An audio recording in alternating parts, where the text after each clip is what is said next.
Vamos a comenzar saltándonos en alguna medida las inauguraciones oficiales. Entonces vamos a comenzar directamente con los trabajos del Congreso. Como pueden ver, el Congreso tiene básicamente tres tipos de actividades. Una serie de conferencias, unas mesas redondas temáticas que casi siempre giran alrededor de los temas que también ilustran las conferencias, y después unas comunicaciones que se leerán por la tarde. Únicamente quiero indicar que a efectos prácticos, y los que ya han asistido a algunos de nuestros congresos anteriores ya lo conocen, después de cada conferencia y después de las mesas redondas habrá un turno, un tiempo que esperamos que sea lo más amplio posible, un tiempo para preguntas. Las preguntas no se formularán en el momento, en el caso de las mesas redondas, en el momento de terminación de cada una de las intervenciones, sino que se acumularán para el final. Habrá primero las tres intervenciones y después las preguntas se acumularán. En la carpeta, en las carteras, tenéis unas hojitas que son las que pueden utilizar para formular por escrito las preguntas, haciendo señalamiento, especificando a cuál de los ponentes, a cuál de los intervinientes se refieren. Esas papeletas las recogerán personal de la organización a lo largo de todas las intervenciones, se las pasarán al moderador en cada caso, que las trasladará a los ponentes, procurando evitar que haya reiteraciones, procurando acumular algunas preguntas que sean acumulables, etc. Es un sistema que hemos utilizado históricamente, que nos funciona bastante bien, porque permite resolver muchas más cuestiones de las que se dan cuando lo que hay son intervenciones orales directas, etc. La primera mesa es sobre familias y ciudadanía. En definitiva, sería la mesa que, digamos, atiende a lo que sería el eje central, o a lo que serían las pretensiones de que fuera el eje central del Congreso. El Congreso, en definitiva, lo que pretendíamos que fuera era un momento de debate, un momento de análisis, un momento de reflexión sobre el papel de las familias y el papel de los integrantes de las familias en la construcción de la ciudadanía. También que hubiera alguna referencia en el otro sentido, es decir, en alguna medida de qué manera el concepto de ciudadanía, el ser ciudadano, influye en la organización familiar, es decir, en los dos sentidos, pero sobre todo en este sentido. Y la primera mesa redonda queríamos que tratara básicamente sobre eso. Las intervenciones de la mesa redonda están a cargo de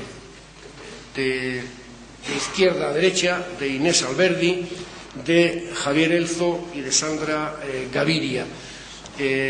Antes de la intervención de cada uno de ellos, los presentaré muy brevemente. En el caso de Inés Alberdi, que ya ha tenido la gentileza de participar en otros congresos también nuestros sobre familia, ella es doctora en sociología, también licenciada en Ciencias Políticas y Económicas por la Complutense, ha sido profesora visitante en distintas universidades, ha dirigido el Departamento de Investigación del Centro de Investigaciones Sociológicas, ha sido vicedecana del Colegio de Doctores y Licenciados, hasta hace poco ha sido parlamentaria de la Asamblea de Madrid y ha dirigido y es autora de numerosas investigaciones especializadas, sobre todo en relación con los temas que más interesan en este Congreso. Publicaciones especializadas en torno a la familia, en torno a la situación, los roles de género, la situación social de la mujer y en torno a la educación. Ella va a hablar precisamente de en qué medida los cambios que se han producido en la familia, los cambios en las estructuras familiares en la España de nuestros días, de qué medida eso influye en una relación dialéctica con el concepto y la construcción de la ciudadanía. Inés. Muchas gracias. Buenos días. Es una satisfacción estar aquí en este congreso sobre las familias y voy a hablar un poco de cómo han cambiado. Bueno, todos ustedes conocen bien que España ha sufrido en los últimos 30 años uno de los procesos de cambio social más importantes que se pueden ver en una sociedad. Todos nosotros, casi cada uno desde su generación, puede ver el proceso de cambio social que se ha producido. Pues bien, uno de los factores o una de las perspectivas a través de las cuales se puede medir el cambio social es el cambio en las familias. Fundamentalmente, el cambio en los valores que guían la vida familiar, porque el proceso de cambio familiar lo han realizado fundamentalmente los ciudadanos. El cambio de sus experiencias, de sus ambiciones, de sus perspectivas, de sus comportamientos y fundamentalmente de los valores han producido un cambio que podríamos decir en la sociedad española histórico. Hay un momento de cristalización de esos cambios, de ese cambio de valores, de ese cambio familiar que se produce en los años 70 con la transición política a la democracia. Pero eso ya ahí venía preparándose de antes, en la pretensión de cambio de régimen político, de cambio de sistema, de cambio de valores que tenían los españoles. Y la cristalización se puede ver en la Constitución que ahora vamos a hacer, el 30 aniversario de la Constitución del 78, que marca, con respecto a la familia en España, un cambio histórico, porque los valores que van a guiar el modelo familiar se revolucionan. Pues pasamos de la idea de la desigualdad fundamental de los hombres y las mujeres, la idea de la superioridad del valor masculino con respecto al valor de las mujeres, la autoridad del padre con respecto de los hijos y de la mujer, del esposo con respecto a la mujer, pasamos al valor fundamental de la igualdad entre los hombres y las mujeres. Esto supone un impacto extraordinario en todo el modelo familiar, unido al valor de la libertad individual como modelo de comportamiento individual, frente a la idea de la institución familiar como una institución que ha de ser preservada por encima de los conflictos, de los problemas, de los deseos o de las debilidades de los individuos que forman la familia. La idea de la libertad individual y el respeto a los derechos de cada uno, el hombre, la mujer, los padres, los hijos, los niños incluso, es el nuevo valor que va a guiar la forma de organizar, de vivir. Ahora, este cambio, que es un cambio legal, viene por la presión de los ciudadanos. Y además, no solo eso, sino que muchos de los cambios que los ciudadanos van realizando en su vida cotidiana, van realizando en su comportamiento, relaciones de pareja, integración al mercado de trabajo de las mujeres, van a ir luego teniendo una traslación al mundo legal y va a ir a lo largo de todos estos 30 últimos años. Desde luego el cambio fundamental es el 77 y el 78, pero va a ir trasladándose a lo que son las reglas del funcionamiento de la vida familiar. Pero a mí lo que me interesaba señalar es sobre todo que son los ciudadanos los que con sus cambios de valores y sus presiones en cuanto a comportamientos han ido transformando el modelo familiar. De alguna manera, la democracia que se organiza y se pone como regla en el año 78 va obteniendo tal apoyo popular que incluso los que se opusieron y los que no quisieron, bueno, se resistieron, no pudieron impedirlo, pero se resistieron a los cambios que se proponen en el año 78 y no quisieron incluso apoyar la Constitución, han ido viendo que los ciudadanos reclaman ese apoyo y ahora los vemos muchas veces siendo los que enarbolan la defensa más fundamental de la Constitución, cosa que es muy bueno para el país. Es decir, los que lo quisieron y los que no lo quisieron, los que lucharon por la libertad, la igualdad y la democracia, y también los que no la quisieron o se resistieron un poco, disfrutan actualmente de las ventajas, desde mi punto de vista, desde el punto de vista de la mayoría de los ciudadanos españoles, de esas garantías, de esas libertades y esos derechos en el plano familiar que tenemos en la actualidad. Es decir, mi explicación de este cambio tan fundamental es que los ciudadanos van presionando con sus nuevos valores hasta que los han ido imponiendo.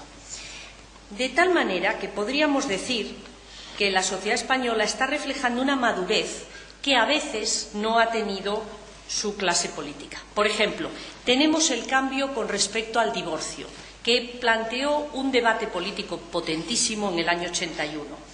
Incluso hubo una serie de partidos, Alianza Popular en aquel momento se opone cerradamente al divorcio, y algunas partes, algunos sectores de la Unión de Centro Democrático no querían un divorcio tan respetuoso de la libertad individual. Hay que tener en cuenta que el modelo español de divorcio desde el año 81 es uno que no va a buscar claramente los culpables, aunque puede establecerlos, pero que no permite que un juez niegue el divorcio a ninguna persona que desee romper su matrimonio. Lo que hacía el legislador en el año 81 es dar unos tiempos más largos a aquellas parejas en que uno de los dos no quería romper el matrimonio. Pero no era posible impedirlo, como era en muchísimos países europeos en aquel momento. Actualmente hay otra ley más reciente. Pero vemos, por ejemplo, que esta ley, que hay parte de la sociedad, de los políticos, de la clase política, que se opone a ella, sin embargo, con el paso del tiempo nadie la discute. Es más, muchísimas de las gentes que en aquel momento políticamente hicieron la batalla contra el divorcio, les hemos visto utilizar las libertades que esta ley les ha concedido a partir del año 81. Lo vemos recientemente también como muchas veces la evolución de los valores y de la voluntad de cambio familiar va por delante de las posiciones de determinados grupos de la clase política. Lo hemos visto en las leyes recientes. En el año 2006 se ha ampliado la posibilidad del matrimonio y se ha legalizado el matrimonio de dos personas del mismo sexo. Hubo muchos grupos políticos que se opusieron, mayoritariamente el país lo ha apoyado, pero sobre todo socialmente. Hemos visto cómo no ha pasado nada, hemos visto hasta en los pueblos pequeños de España matrimonios de personas del mismo sexo, y se va aceptando con una naturalidad tal que incluso recientemente el alcalde de Madrid asistía a la boda de dos amigos suyos, uno de ellos creo que concejal, una persona, como es natural, un alcalde puede celebrar un matrimonio respetando la ley, pero sobre todo viendo cómo la presión del cambio, de la evolución hacia la ampliación de las libertades y de los derechos va tomando adeptos incluso entre aquellas personas que inicialmente se resisten a estos cambios.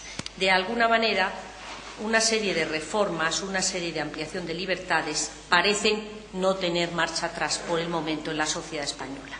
Hemos pasado claramente de un modelo familiar autoritario y jerárquico, dominado por la figura del padre, a una familia en que el modelo de los valores es el de la libertad, la igualdad y la democracia. Unas veces han sido las leyes las que han ido por delante del comportamiento y de los deseos ciudadanos, así mayoritariamente, y otras veces son, y sobre todo cuanto más nos retiramos en el tiempo, han sido los ciudadanos los que han presionado al cambio de las leyes.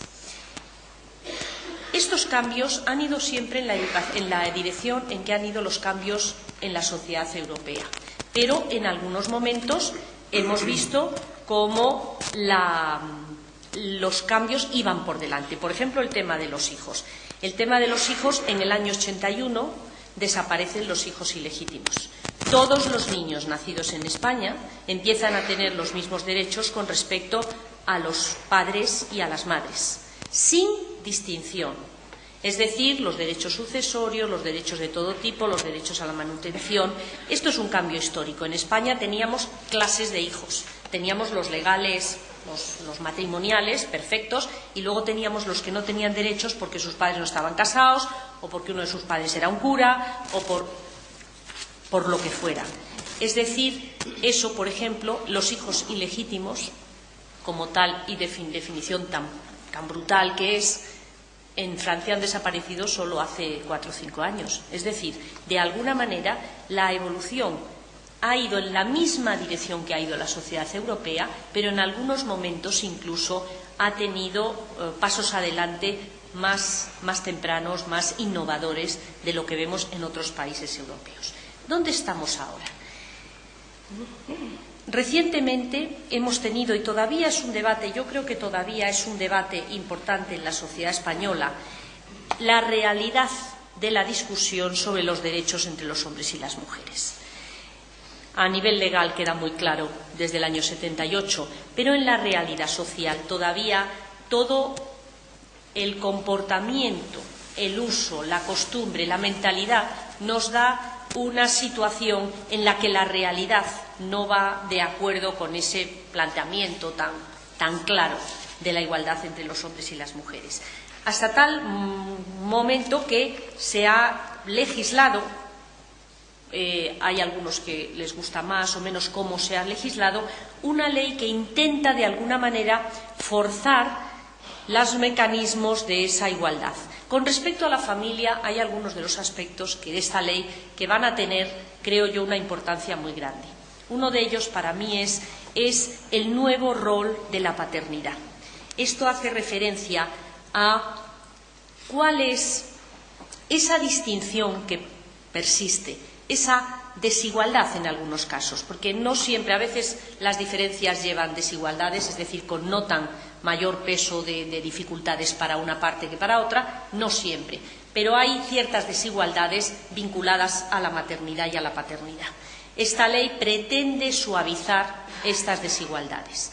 Por una parte, la idea masivamente deseada y aceptada por las mujeres, sobre todo por las mujeres jóvenes españolas, de incorporarse primero a la formación y luego al mercado de trabajo y de tener las mismas oportunidades y las mismas posibilidades y poder tener las mismas ambiciones en el ámbito del trabajo, pues tiene una repercusión grande en el cambio familiar. Pero como no se ha regulado suficientemente o no se han puesto los mecanismos posibles para hacer realidad esas oportunidades, ese tiempo, esa capacidad de ellos y ellas para participar en el mercado de trabajo, en la realidad todavía la idea tradicional de la mujer como responsable básica de la organización familiar y del cuidado de los hijos se ha mantenido bastante, se mantiene bastante y aparece como uno de los problemas a solucionar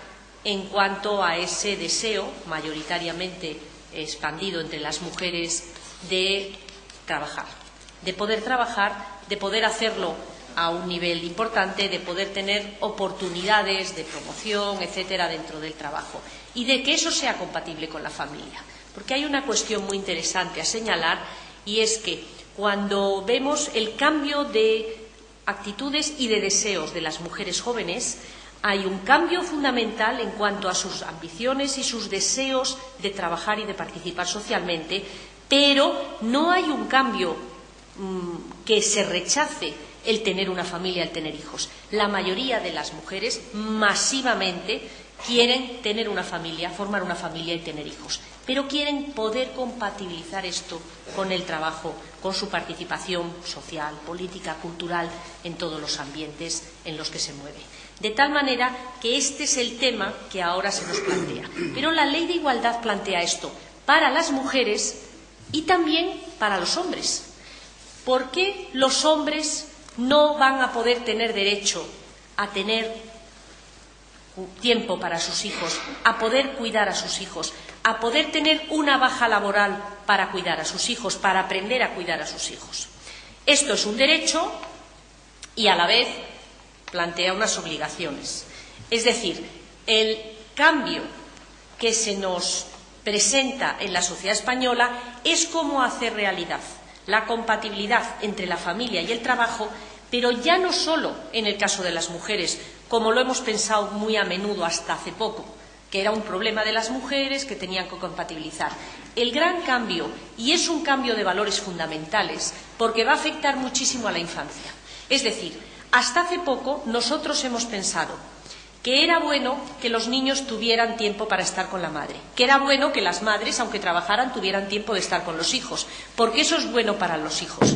Ahora, ¿Es que no es bueno que los hijos tengan tiempo para estar con sus padres? ¿Es que no es un derecho de los padres tener tiempo y aprender a estar con los hijos? Como eso no se puede hacer un cambio de un día para otro, la ley es prudente y ha planteado una norma de 15 días de baja laboral para todos los trabajadores que tengan un hijo, incluso hijos adoptados. Esto plantea un cambio importante en el ámbito laboral, plantea un mensaje a los empresarios, a los que van a contratar a hombres jóvenes, también ellos pueden tener obligaciones familiares, pero plantea sobre todo un cambio de valores fundamental en cuanto que va a hacer de la paternidad una relación fundamental de relación de cuidado, de vinculación, de atención, de tiempos entre los padres y los hijos. Y en ese sentido es un cambio muy importante con respecto al modelo clásico de paternidad que solo se basaba en la responsabilidad de la autoridad y la responsabilidad económica sobre los hijos. Ahora estamos igualando, en cierto sentido, lo que es el contenido de la paternidad y el contenido de la maternidad. Como siempre, las leyes son un reto para empezar a utilizarlas y a desarrollarlas. En este momento estamos con las dificultades del uso. Hasta este momento las estadísticas nos dicen que alrededor un 49, un 50% de los hombres que tuvieron un hijo en el año que ha transcurrido desde la introducción de la ley han hecho uso de este permiso de paternidad. A mí esto me parece un dato muy interesante porque es un cambio cultural muy importante, muy fuerte, muy trascendente con respecto a lo que ha sido el modelo de la relación hombre-mujer y el modelo de la relación padres-hijos en nuestra sociedad. Es decir, un poco resumiendo, porque no podemos tener tiempo, pero la ponencia, que es mucho más larga, seguramente la podrán repartir. A pesar de todos los cambios que se han producido en la familia española, sigue siendo, y las encuestas nos lo dicen claramente, la familia es una institución enormemente valorada por los ciudadanos. Es una de las instituciones más valoradas en cuanto a la importancia que dan los ciudadanos. Entonces, yo diría, cuando a veces se habla, porque claro, las nuevas instituciones traen nuevos problemas y la familia actualmente tiene muchos problemas, nuevos problemas. Pero frente a los que dicen que hay una crisis, que los problemas muy grandes, yo diría que no podemos hablar de crisis de valores en términos generales en la familia española. Lo que ha habido es una crisis de los valores tradicionales, de los valores de la jerarquía, del autoritarismo, de la desigualdad. Esos han hecho crisis.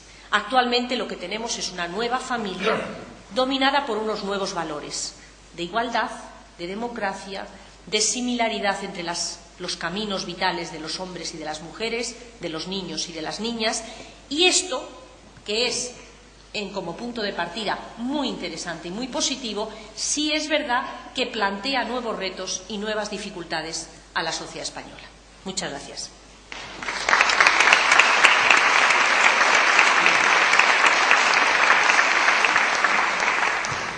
Muchísimas gracias, Inés.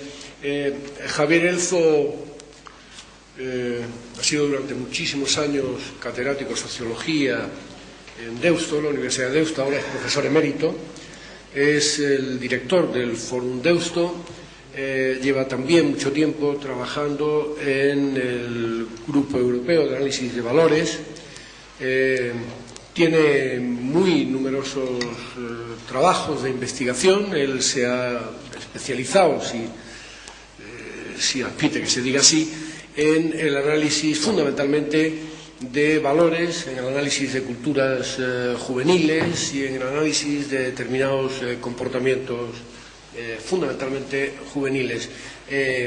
Quizás la intervención de Javier ahora pues va a continuar en alguna medida en el punto donde la ha dejado Inés, es decir, justo en ese señalamiento de cómo de forma evidente y además con una unanimidad sociológica notabilísima, la familia y los valores familiares son defendidos en España por tirios y troyanos, es decir, prácticamente todo el mundo los defiende, y cómo han ido cambiando esos valores. Nosotros en la institución nuestra, la Fundación, tenemos la satisfacción de que Javier haya colaborado en muchas investigaciones con nosotros y una de ellas fue precisamente sobre esto, sobre hijos y padres, comunicación y conflicto. Analizaba justo cómo habían cambiado no tanto las estructuras de construcción de la familia, sino las dinámicas de organización, las dinámicas de comunicación, los conflictos y cómo eso era vivido, a veces de forma conjunta, a veces de forma diferencial,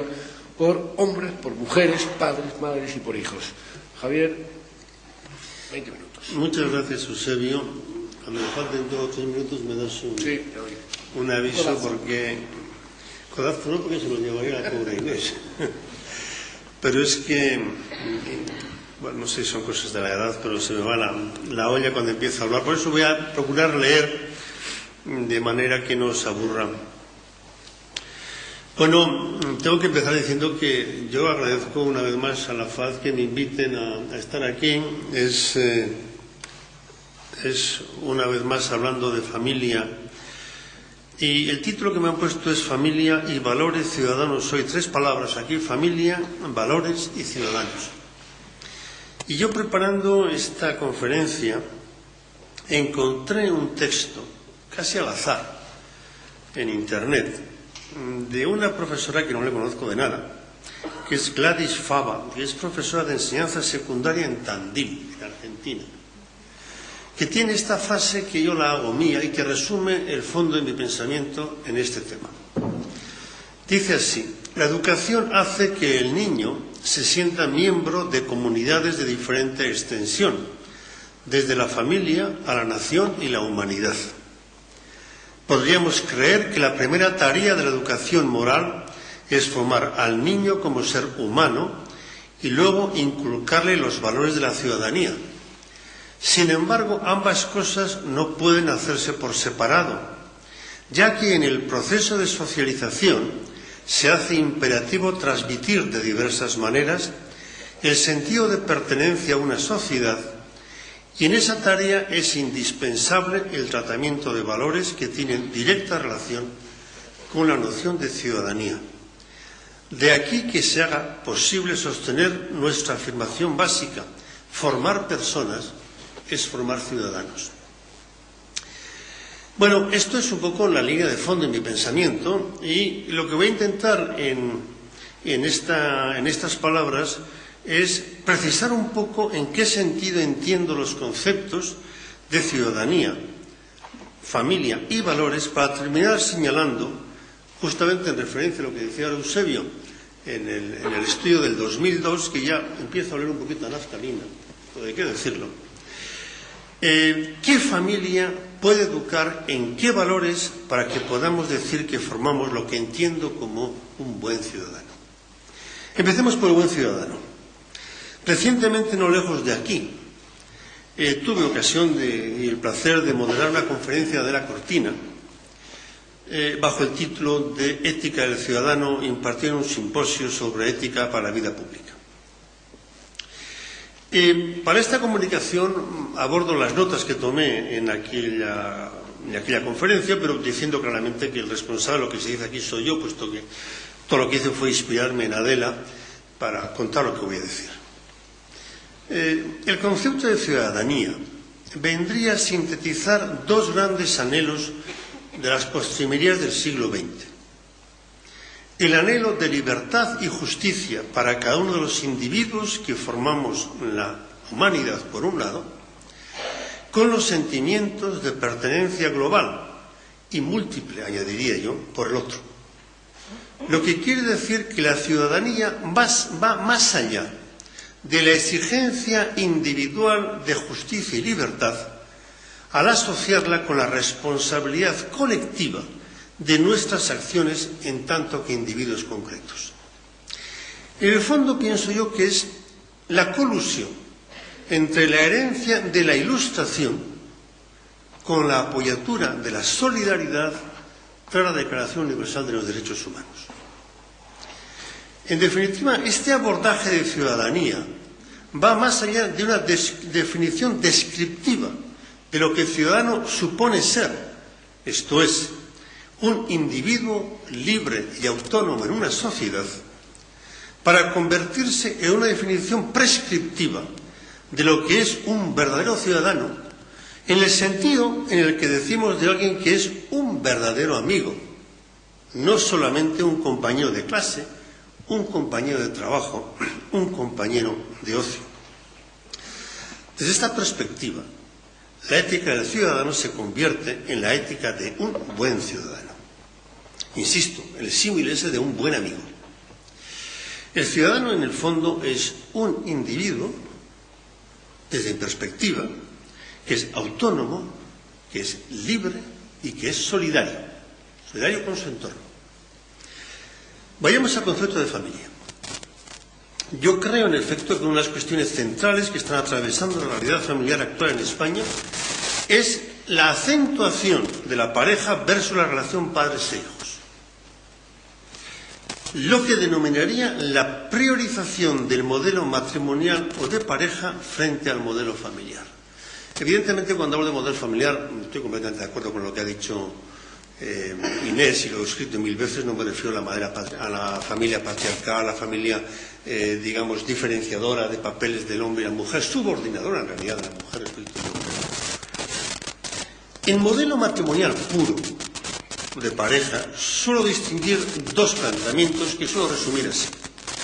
Dos personas que se buscan buscando el propio interés, o de dos personas que se buscan buscando el interés de ambos. En el primer supuesto estaríamos ante dos individuos que en realidad, conscientes de ser seres sociales, buscan en el otro la respuesta a su propia y particular necesidad de sociabilidad. Y en tanto el otro se lo ofrezca, mantendrá la relación de pareja.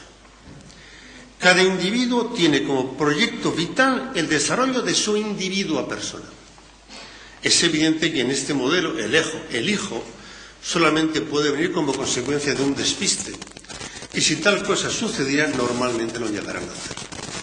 Y Povesky, que yo lo que este año, ¿verdad?, dijo precisamente en el segundo congreso, no en el 2002 sino en el 2003, describió con claridad meridiana este modelo de familia que yo describo aquí con estas palabras.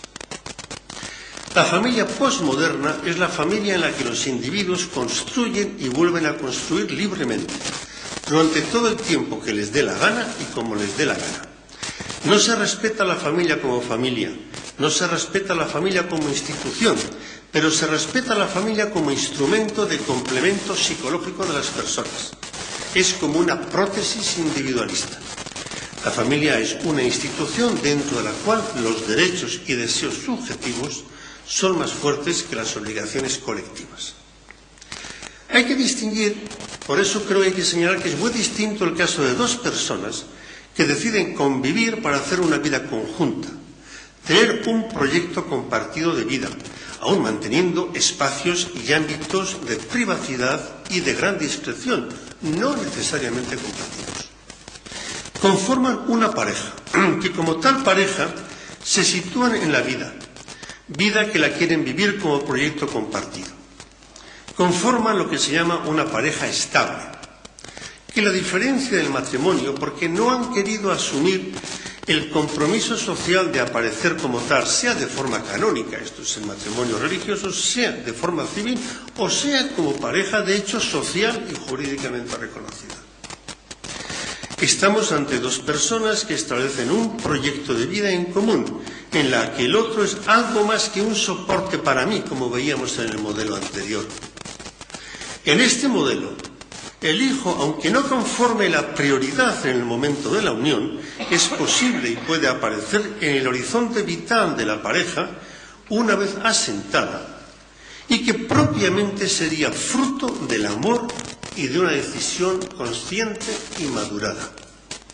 Es un hijo querido, propio o ajeno, biológico o adoptado, natural o consecuencia de una fertilización in vitro, inseminación artificial, etcétera, etcétera, y no un hijo sobrevenido. La mujer no se ha quedado embarazada y ha dado a luz un niño, no. El niño nace o se adopta de la voluntad explícita de sus padres y no viene caído del cielo. Entonces, esta pareja, desde mi forma de pensar, propiamente hablando, se hace familia. Cada día me inclino más a reservar el concepto de familia a una unión intergeneracional de dos generaciones, en la que la generación adulta asume la responsabilidad de educar al miembro o miembros de la generación menor con los que conviven de forma estable y duradera. Según este planteamiento, bajo el concepto de familia englobaría, además de lo que se conoce como familia nuclear, padre, madre e hijos, y por supuesto la familia tradicional de más de 2 generaciones, también las familias monoparentales, que yo cada día llamo más familias monomarentales, porque en realidad son mucho más las madres que los padres que están solos. Las familias de personas del mismo sexo que adopten hijos, así como las denominadas familias de acogida y, por supuesto, las familias reconstituidas. Según este planteamiento, lo esencial y la especificidad de la familia reside en el compromiso y la consiguiente responsabilidad personal y social de los padres en conducir a la edad adulta a los menores de edad, esto es, hacer de un niño un ciudadano, proporcionándole el soporte material, afectivo y nómico de las personas adultas hasta su emancipación. Lo secundario es la modalidad formal de la pareja adulta. Con secundario no queremos decir que sea intrascendente, sino justamente lo que he dicho, secundario. Me quedan 7 minutos y estoy en la página 4 de 15, tendré que pasar páginas. Ahora tendría que hablar sobre el concepto de valor, pero no os voy a contar una vez más lo que entiendo por valor, porque lo podéis leer también en esto, ¿no? Pero digamos simplemente que hay 2 formas de entender un valor, que es un valor desde la perspectiva prescriptiva, que es cuáles son los valores que existe en una sociedad, y una definición de valor que es más bien programática, que es prescriptiva. ¿Qué valores tendríamos que tener en una familia para que realmente los hijos que están en esa familia puedan realmente convertirse en ciudadanos? Bueno, voy a simplemente a enumerar cuáles son los valores que yo he puesto en el texto y que los podéis leer vosotros. Esto lo tiene, ¿verdad? Sí, sí, está. Y lo podéis leer vosotros y a citarlos, yo creo que sin ningún comentario, porque quiero llegar a la última parte con un poquito de tiempo. Las listas de valores prescriptivos evidentemente dependen mucho de quien los diga. Evidente. Entonces, dependen de mi forma de ser, de cuál es mi ecuación personal, etc. Pero eso no me va a explicar quién soy yo ahora. Pero es evidente que responden a eso y responden pues a lecturas, etc. Yo os voy a señalar cuáles son la lista que yo os propongo y que lo he contado en varios sitios. Aunque cambio a veces, ¿no? La competencia personal. Ser un joven competente, un chaval competente, un chaval, una chavala competentes. La racionalidad, instaurar la racionalidad más allá de la mera emoción. Tenemos necesariamente que ir más allá de lo que decimos en euskera, la lógica del naidut, de la lógica de lo que me apetece, a la lógica del beardut, la lógica de lo que debo hacer para ser un ciudadano. En tercer lugar, la tolerancia activa, no la tolerancia pasiva de Je m'en fous, que dicen los franceses, de no me importa. La tolerancia activa y cuidado, y la necesaria intolerancia. La tolerancia activa y la necesaria intolerancia. En cuarto lugar, la solidaridad. Si no, estamos en el individualismo liberal más puro y duro. En quinto lugar, algo que a muchos sorprende, es la espiritualidad. El sentido del espíritu, como eso que va más allá de la mera materia. Esa forma de ver las cosas en las cuales nos preguntamos quién soy yo, por qué estoy aquí, qué sentido tiene la vida, por qué hacer el bien y no el mal, por qué me tengo que ocupar del otro y no de mí mismo. Es que hay algo al inicio que sea más que inicio. La espiritualidad, el espíritu. Algo que en este momento yo me dejo guiar mucho por un gran pensador, Rob Riemann, la Academia Nexus de Tilburg, por ejemplo. Una forma de espiritualidad es la religión. Entendida de una manera determinada, pero no le metemos ahí que salen chispas siempre. Y por último, la utopía. La utopía para lograr un mundo mejor. Bueno, todo esto lo tenéis, no todo, porque la verdad es que algunos son tan dichos y redichos que no lo he puesto en el texto. Únicamente he explicitado un poquito los 2 primeros, creo que son. He explicitado el tema de la competencia personal, que creo que es un tema clave y fundamental. Tenemos que un papel fundamental es que nuestros hijos sean competentes. la racionalidad, la tolerancia activa, la solidaridad. Bueno, ¿qué familias son capaces de hacer esto? Y en el estudio Hijos y Padres, Comunicación y Conflictos, limitándonos solamente a la familia nuclear, padre, madre, hijo, hijo, por eso digo que la naftalina, porque estas siguen siendo la mayoría, pero son una mayoría cada vez más pequeña. Es decir, cada vez tenemos más familias, tal y como lo he definido anteriormente, que no entran aquí. Y en algunas regiones de España ya son mayoría las otras. Cataluña y el País Vasco, por ejemplo. Por lo tanto, tenemos que revisar esto un poquito, en serio. O al menos no revisar, no es que esto no esté bien. Yo sigo manteniendo que lo que os voy a contar es correcto, pero está muy limitado a un modelo de familia, que es el modelo tradicional, de padre-madre. Bueno, aquí distinguimos 4 modelos. La familia familista endogámica, que es esa familia más tradicional. El padre está fuera, la madre está dentro de casa, la madre es el pivote fundamental de la familia. Es un modelo familiar en donde realmente hay transmisión de valores, donde los hijos se llevan muy bien. Bueno, pues ese modelo que funciona y que ha funcionado pues, básicamente un 24% de familias están ahí. Es una familia que yo creo que va a menos, estadísticamente hablando, por una razón fundamental. Y es porque las chicas no quieren seguir siendo amas de casa. Pero estoy completamente de acuerdo y subrayo con mucha fuerza lo que ha dicho Inés Alberdi. Eso no quiere decir que no quieren tener familia. Eso no quiere decir que no quieren educar a los hijos. El problema de fondo es, evidentemente, la conciliación entre la vida laboral y la vida familiar. Eso es un problema no resuelto en España y no estoy seguro de que vayamos por camino de resolverlo con las medidas que se están tomando. Pero bueno, es otro tema. La familia conflictiva, por conflictiva, evidentemente no es capaz de transmitir valores. No voy a insistir más en esto. El problema es que la mayoría de las familias españolas tienen el nombre de familia nominal, porque de familia tienen solamente el nombre. Es una familia con incapacidad de estructurar valores sólidos. Evidentemente transmiten valores, porque todos transmiten valores, pero por ósmosis. Transmiten lo que está en el medio ambiente. Pero no tienen una capacidad propia de... Esta es la familia nominal. Y luego están las nuevas familias, que llamamos adaptativas, pues por darles un nombre. Que son estas familias que son las que están avanzando, las que son cada vez el mayor número en España, en donde trabajan él y ella, tienen conflictos, hay divorcios, hay separaciones. Tenemos que pensar mucho más en el futuro, en un modelo secuencial de matrimonios, separación, vuelve a juntarse, vivir solos. Va a haber una secuencia de ese tipo. Es el modelo que tenemos que ir pensando. Pues este es el último modelo. Este modelo va a crear conflictos, van a tener dificultades porque es una figura adaptativa que se está acomodando, pero también este es un modelo de familia que es capaz de transmitir valores porque se preocupa por los hijos. Luego, como veis, 4 modelos de familia y termino, me queda media página.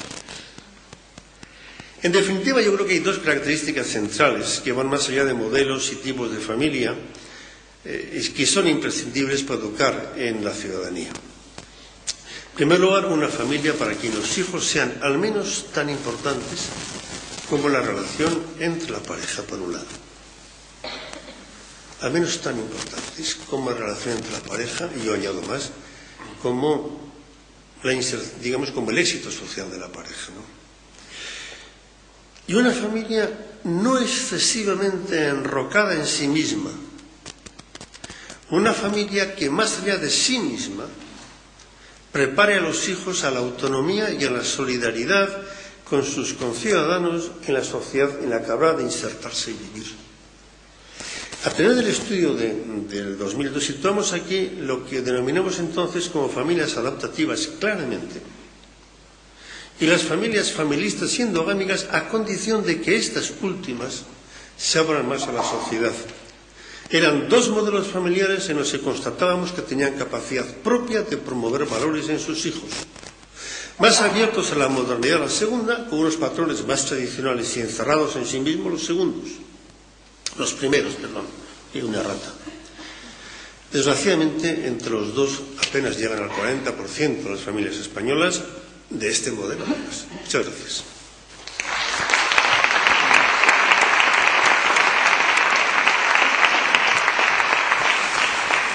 Muy bien, muchas gracias, Javier. Como se han hecho algunas referencias a lo largo de las intervenciones, todas las ponencias, prácticamente todas, están en el pendrive que les han dado en la cartera.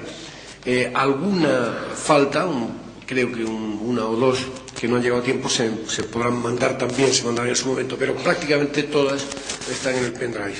Por otra parte, recuerdo que cualquier pregunta la formulen en la hoja que tienen en la cartera, levanten la mano y alguien de la organización las recogerá para irmelas trayendo y las pasaremos al final de la mesa. Ahora interviene Sandra Gaviria. Ella es doctora en Ciencias Sociales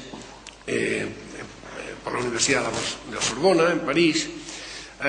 Su carrera profesional la ha desarrollado fundamentalmente en instituciones docentes universitarias, instituciones de investigación francesas, pero afortunadamente desde hace algún tiempo contamos con su presencia en España, fundamentalmente gracias a dos publicaciones que han sido muy conocidas, la del CIS, sobre la emancipación de los jóvenes y la diferencia entre los jóvenes franceses y los jóvenes españoles, y las publicaciones que hizo para el INJUVE.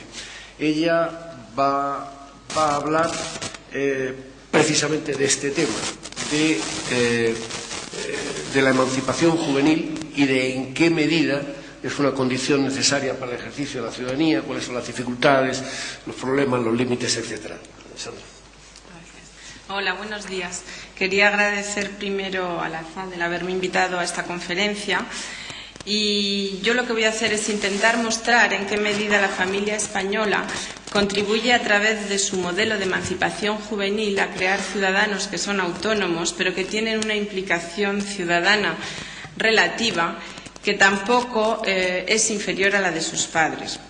Estos jóvenes contribuyen, sin embargo, de manera importante a la cohesión social. Voy a analizar primero cómo es esta implicación ciudadana de los jóvenes y mostraré seguidamente cómo es el modelo español, tanto social como familiar, de emancipación juvenil, lo cual ayuda a entender este tipo de ciudadanía. Haré comparaciones con países como Francia para resaltar mejor algunos aspectos. Lo que sabemos ahora es que el periodo de la juventud ya no es únicamente una época de preparación para la ciudadanía, sino que es también una forma de ser ciudadano, y los jóvenes se incorporan en cierto modo a este mundo sin ser totalmente adultos, pero son unas dimensiones también la ciudadanía del mundo de los adultos. A menudo se ha hablado de la desvinculación de los jóvenes de la ciudadanía, de jóvenes que están excluidos, se habla del concepto de déficit cívico, y nos podemos preguntar en qué medida estos jóvenes españoles están integrados o excluidos de los derechos y los deberes de la ciudadanía y de la participación ciudadana. Cuando vemos las encuestas de juventud, vemos, como han resaltado los otros ponentes, que dan importancia a la familia y a los amigos, incluso más que a la política o a la religión. Cuando vemos la participación política de estos jóvenes, vemos que tienen comportamientos parecidos a los de sus padres, se interesan algo menos que ellos a la política, y lo que se observa es que es lo contrario de lo que ocurría, por ejemplo, en los años 70, época en la que los jóvenes se oponían más a los valores familiares. Dicen que piensan implicarse más cuando sean adultos, como si la juventud fuera una época en la que se autorizan todavía cierta libertad antes de asumir todas las responsabilidades. Su implicación política no es muy fuerte, pero lo que observamos es que sí que asisten a manifestaciones, sobre todo cuando piensan que las causas son necesarias, como ocurrió con la guerra de Irak, o con el 11M, o con el botellón. Sin embargo, vemos que no lo hacen para causas que les parecen menos importantes, en cierto modo, como por ejemplo el movimiento marginal por una vivienda digna, que no ha tenido tantos jóvenes como pensaban.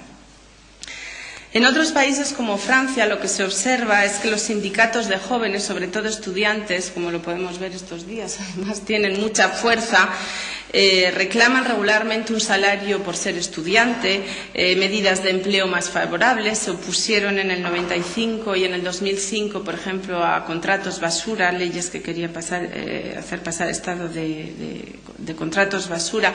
Y son jóvenes que luchan más por sus derechos y por tener ayudas sociales y económicas que los jóvenes españoles.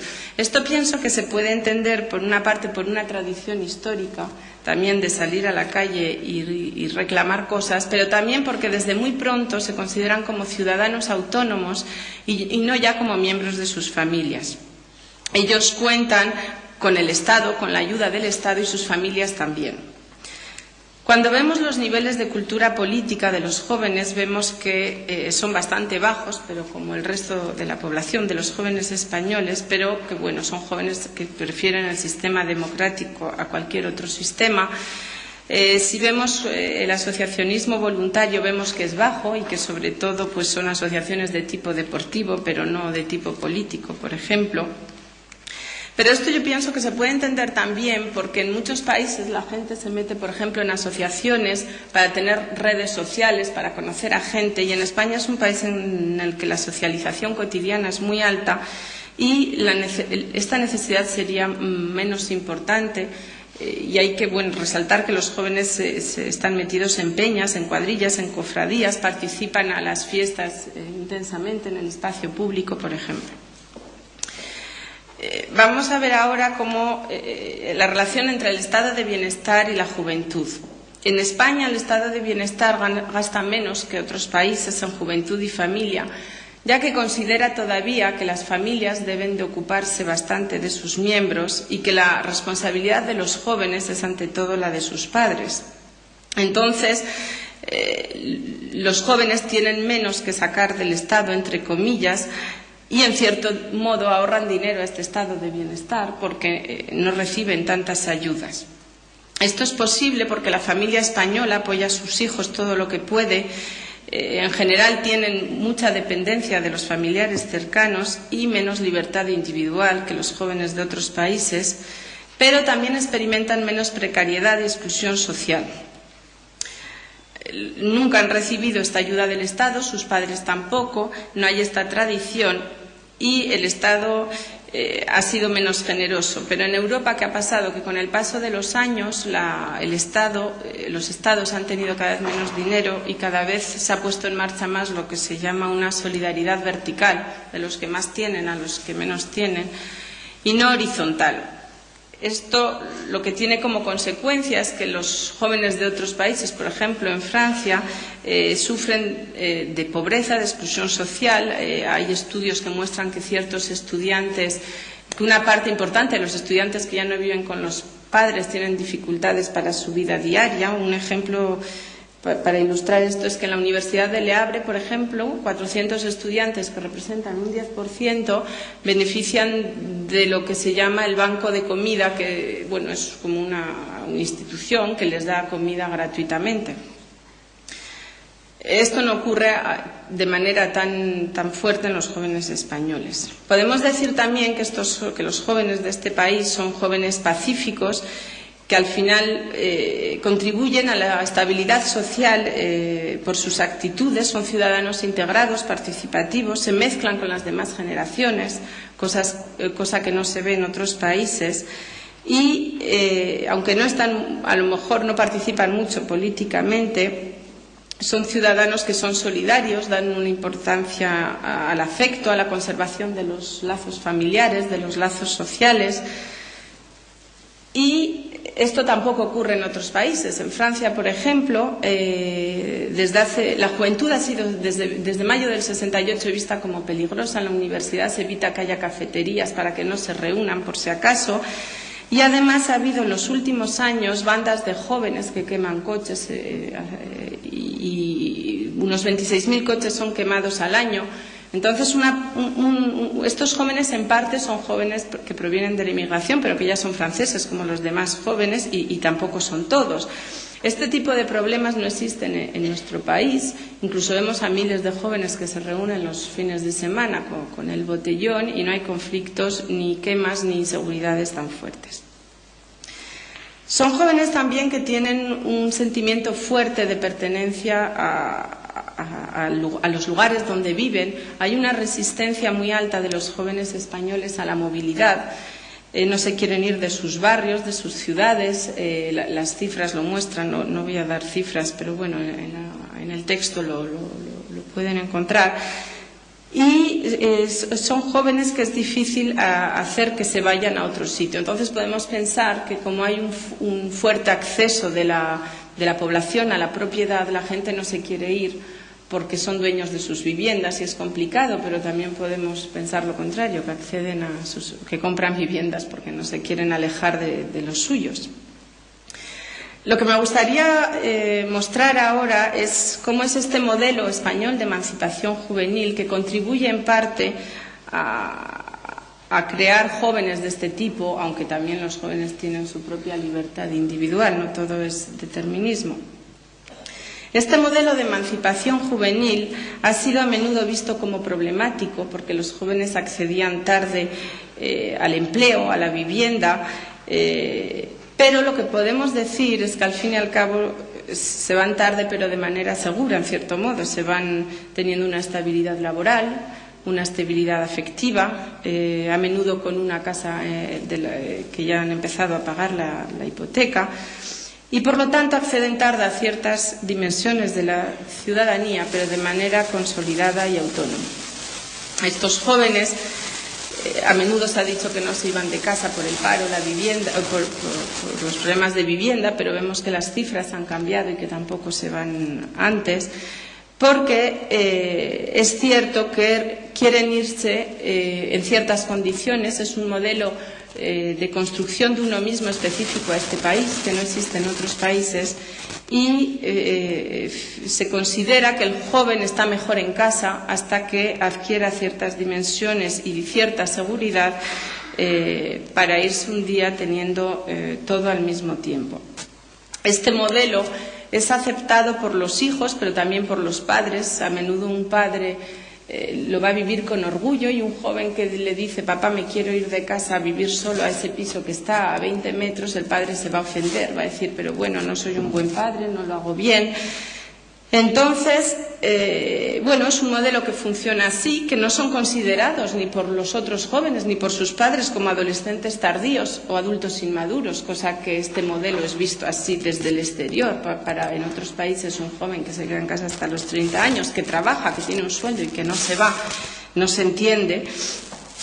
Y durante esta convivencia con los padres es una convivencia en la que los jóvenes comparten un mundo importante con ellos, un mundo común, a veces cenan con los amigos, no separan su propio mundo. O sea, construirse durante la juventud para ser adulto no significa aislarse del mundo de los adultos, pero convivir con ellos.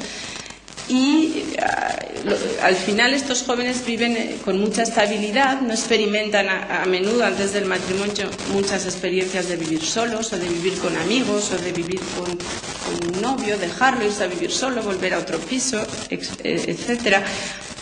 No tienen lo que se llama, no experimentan muchas situaciones, y son ciudadanos que permanecen muy cerca de la familia durante toda su vida, cuando viven con ella y cuando ya no viven. Durante esta convivencia los padres españoles son protectores, les protegen mucho, les ayudan a ahorrar, porque a menudo les piden que aporten dinero en casa, por ejemplo, les dan afecto, les acompañan al médico de vez en cuando, pero esto da a los jóvenes cierta seguridad, son ciudadanos que tienen una seguridad afectiva fuerte, pero esta familia también funciona con control, con chantaje afectivo, y estos jóvenes que ya son, por su edad biológica, bastante mayores, no tienen derecho a todo. No tienen derecho a dormir con su novia en casa a menudo. Si las chicas se quieren ir una noche a dormir a casa del novio, no todos los padres lo aceptan, depende de qué tipo de padres. Entonces son jóvenes al final con un bajo sentimiento de individualización, en el sentido en que tienen una fuerte identidad que deriva de su estatuto de hijo de importante, y que aceptan este control de los padres, que también es fuerte, y a veces incluso aunque tienen un sueldo hacen como que han dormido en casa aunque no hayan dormido, y no dicen: me cojo un piso y me voy. el día en que se casan se van, pero siguen manteniendo lazos importantes, y lo que es cierto es que el día en que se van, pues al final tienen una estabilidad, como he dicho antes, en varios aspectos, y conservan una identidad común importante con sus padres. Esto nos hace pensar que, en cierto modo, hay una correlación fuerte entre sociedades en las que hay un proceso de individualización fuerte y altos niveles de ciudadanía, y sociedades en las que hay un proceso de individualización más frágiles y menos ciudadanía. Pero pensamos que estos jóvenes contribuyen, en cierto modo, a la estabilidad social por sus actitudes, porque están integrados económicamente, socialmente. Y estos jóvenes españoles, al final, son jóvenes que se mezclan con otras generaciones, se sienten arraigados a sus lugares y contribuyen a la paz social, y no son considerados ni como violentos ni como peligrosos. Muchas gracias.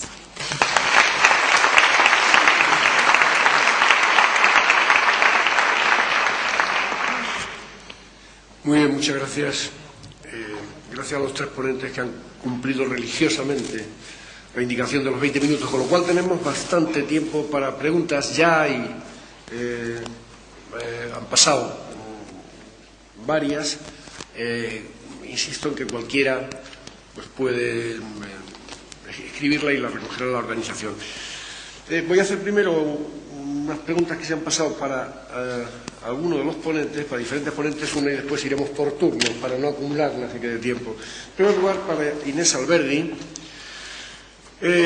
hablan en relación con la conciliación laboral, con el tema de la conciliación laboral que antes se decía, en qué medida los cambios de roles y los cambios en la organización familiar, en qué medida eso afecta o tiene implicaciones sobre la educación de los hijos, sobre todo mientras no haya una posibilidad, quizás a través de la presión ciudadana, de cambiar los horarios de trabajo. Y terminan con una pregunta diciendo: ¿tendremos que cambiar nuestros hábitos de consumo para tener horarios europeos?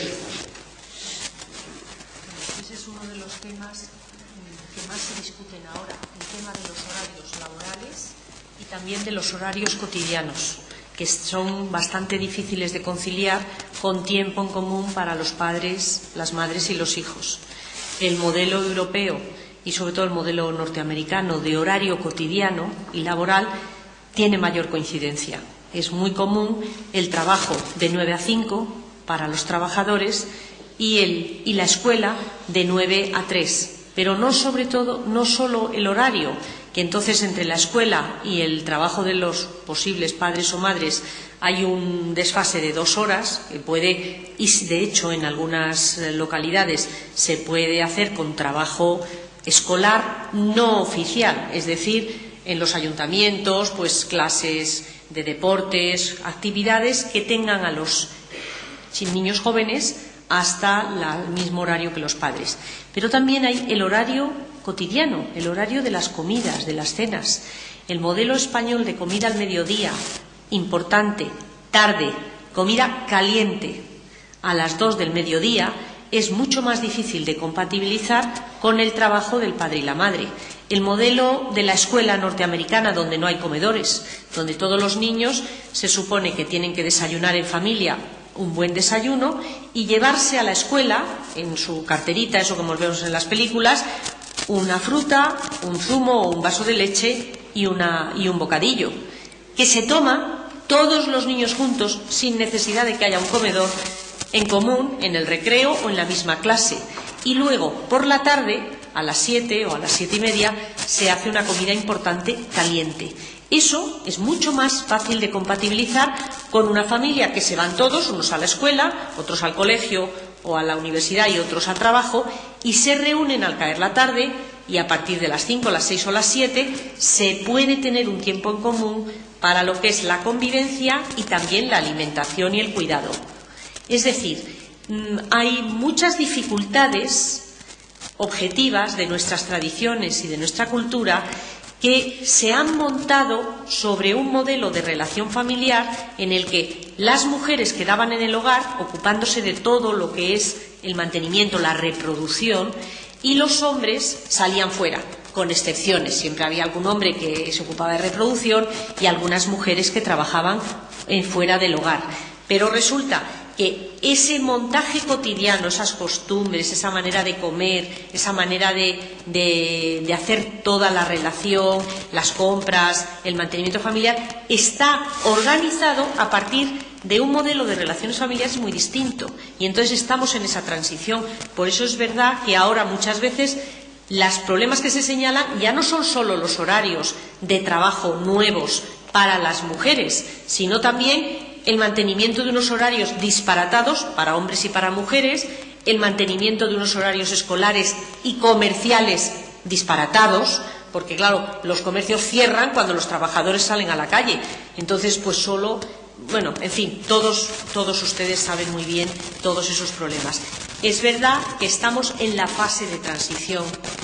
¿Qué soluciones vamos a encontrar? Pues yo espero que la ciudadanía vaya viendo vías y salidas para esa necesidad de compatibilizar todos, hombres y mujeres, la convivencia, la reproducción, el mantenimiento familiar.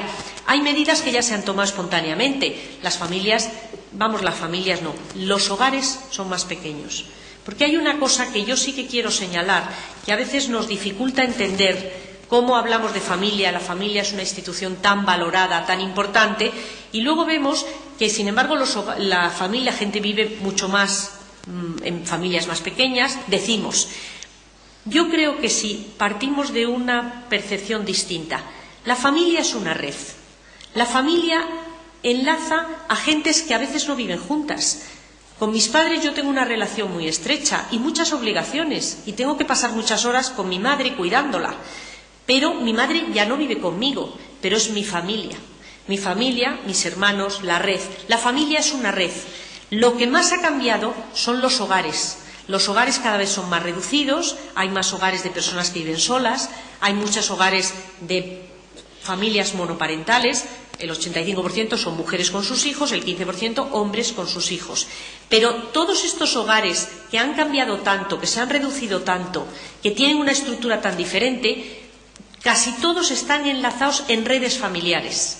Y esas redes familiares están determinando mucho las posibilidades y la adaptación que tenemos a este nuevo cambio de vida que, bueno, parece que los ciudadanos están diseñando para sí mismos.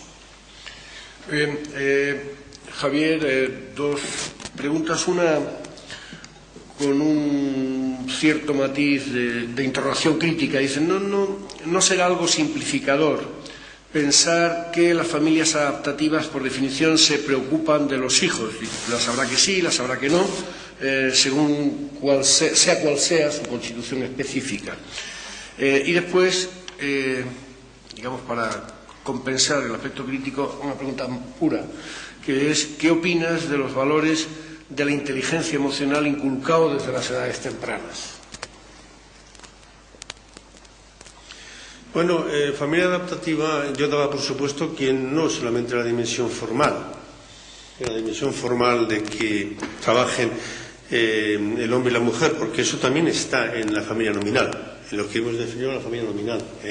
Pues es que, bueno, en un minuto no se puede decir todo eso. O sea, la familia adaptativa es una familia en la que trabaja el hombre y la mujer y en la cual hay una preocupación por el hijo. O sea, la diferencia sustancial está en esto. Una familia, digamos, donde trabaja el hombre y la mujer, pero donde no haya un desentendimiento, no total, pero no una preocupación importante por la transmisión de valores, está dentro de lo que definíamos nosotros en modelo de familia nominal. O sea, la distinción fundamental en los cuatro modelos no tiene tanto que ver al aspecto formal cuanto al funcionamiento interno de la familia y a los valores fundamentales de los padres en la educación de los hijos. Eso es lo que quiero decir respecto. ¿Qué quieres que diga respecto a la importancia de la inteligencia emocional? Es fundamental, claro. O sea, es que yo entre cuando yo me refiero a los valores a transmitir, el primer valor que he dicho es ser competente. ¿Qué es ser competente? Ser competente no es ser un cerebrín, una rata de biblioteca. Ser competente es, desde el punto de vista, digamos, cognoscitivo, pues evidentemente tener una serie de conocimientos básicos y fundamentales, entre los cuales yo doy una importancia enorme al famoso aprender a aprender de Delors. O sea, a mí me parece que desde el punto de vista cognitivo lo que tenemos que intentar transmitir, la familia, la escuela, la sociedad, cuidado, es que los jóvenes, los adolescentes y los jóvenes sean capaces de formularse las preguntas pertinentes a cada caso. Difícilmente uno se puede formular preguntas pertinentes si no sabe nada de nada. Eso es una cosa que es muy importante, ¿no? Las preguntas pertinentes a cada caso, saber dónde están las respuestas o los elementos de juicio que le permiten dar una respuesta a esas preguntas que se han formulado, lo cual supone, evidentemente, un abordaje desde el punto de vista de las herramientas informáticas claves y fundamentales, de las herramientas lingüísticas claves y fundamentales, y en tercer lugar, si hablamos de ciudadanos, no solamente de individuos, yo hago la distinción entre individuo y ciudadano, de ciudadanos que sea capaz de dar una respuesta que sea éticamente defendible. Eso desde el punto de vista cognitivo. Pero ser una persona competente es también ser una persona, que yo lo digo de manera muy gráfica, alguien que se sienta bien en su piel, que esté contenta consigo mismo, que sea una persona que tenga una determinada armonía interna, una satisfacción vital de fondo. Eso es el éxito mayor de un padre y de una madre. De tal suerte que nos convirtamos en seres prescindibles. El éxito de un buen padre y una madre es que sea prescindible. Y eso supone, evidentemente, ser capaz de formar hijos e hijas que tengan esta competencia, por un lado, cognoscitiva, de situarse en la vida, de entender qué pasa en el mundo y, evidentemente, una profesión, y al mismo tiempo, pues que tengan una estabilidad emocional y una seguridad en sí mismos que haga que puedan superar lo que tú decías y decir, es que yo me quiero ir a esa casa de allá al lado, hace falta que me eches una mano para comprar el piso el primer día, o el primer año. Por eso muchas veces suelo decir yo que los padres tenemos que dejar de dar dinero a los hijos para comprarse coches y pagarles probablemente el primero o el segundo año de la vivienda, para que se hagan libres y autónomos, por supuesto. Sandra,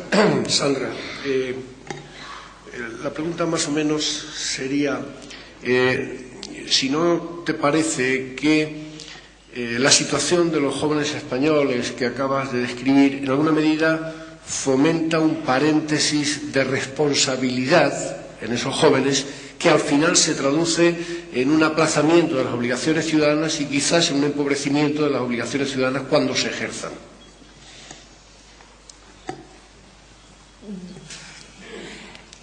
Yo creo que, bueno,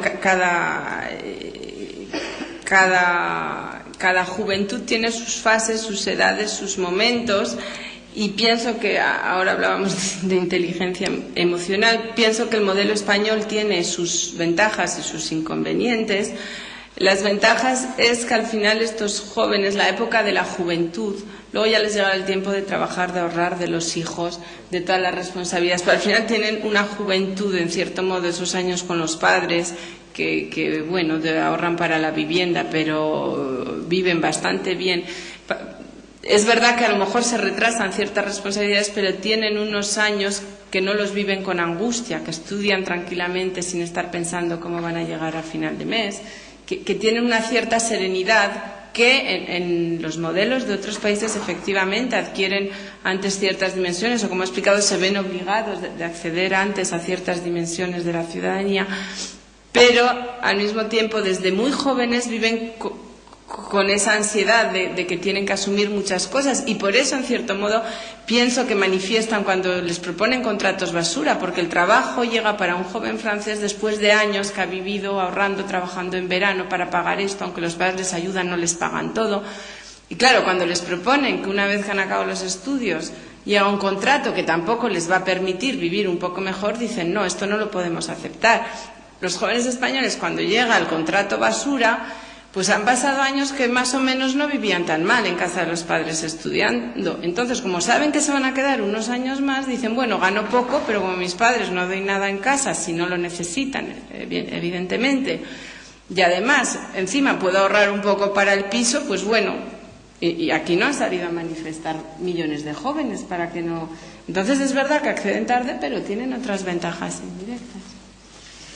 Hay una pregunta directamente a Javier que conecta con otras dos que se hacen a la mesa. Por tanto, quizás primero que conteste él en el aspecto particular que se pregunta y después la mesa que haga las intervenciones que quieran. A Javier se le pregunta, ¿piensa que la asignatura de educación para la ciudadanía es una oportunidad para